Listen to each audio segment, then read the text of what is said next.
Hello there. Welcome to the first of a series of Ask the Professor questions for this semester. I have one question so far. I will go through to see if I missed any.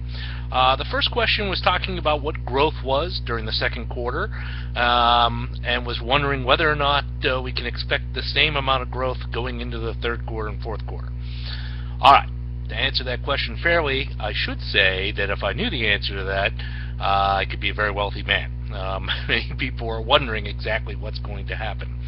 Let me give you a notion of what economists are looking at, what's being talked about, and what would be the key factors.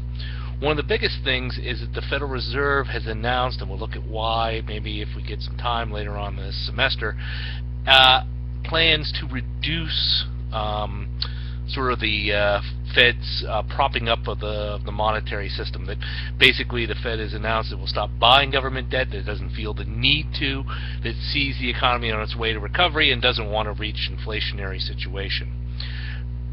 This is considered a good sign that the economy is recovering and therefore is not needing its medicine, so to speak. However, recently there's been a couple things. One, job reports, which is a very big thing, wasn't quite as good as expected.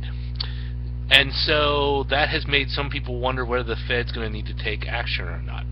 The second thing is just simply the state of affairs in terms of prices for oil, etc.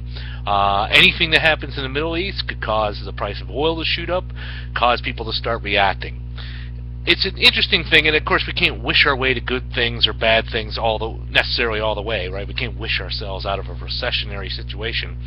But I will tell you this, that if people are confident about the economy, then they'll continue to buy stuff. Businesses will see sales good, they'll hire more people, they'll create more income, and it's self-fulfilling. If, on the other hand, people start to worry about the economy, they cut back on buying, because of course they're worried about things and their jobs, which means firms see sales fall, which means they lay people off and cut back on production, and people end up worse off, and they say, aha, see, I was right. So it's almost self-fulfilling. Since I was asked, I'll go ahead and take a brave stance, although predicting the macro economy is not my field. I don't work for the Federal Reserve in that. In fact, my stuff is health econ.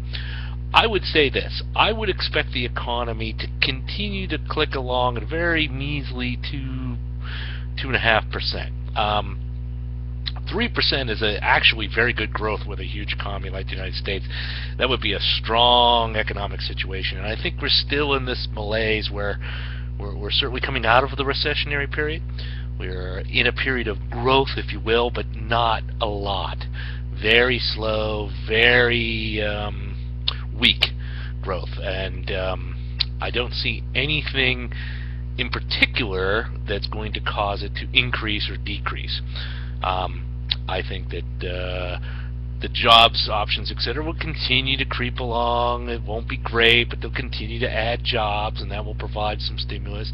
I think the Fed is going to continue to say, well, things are still improving without us, and cut back on stuff. Now, the unknown, again, a natural disaster. Heaven forbid another version of 9/11, maybe not as severe, but something that causes people to sort of panic, or people to have an attitude change, or crisis in the Middle East, etc. Can all, another environmental disaster like Sandy was, etc. All could be enough to push us to a lower number. That's what I mean by being weak. I expect growth to continue like it has for the first part of the year, but it's so weak that just about any sort of random event could be the thing that pushes it over. Alright, well, I hope that answers your question. I look forward to more questions for me to answer for all of you. Okay, have a good one.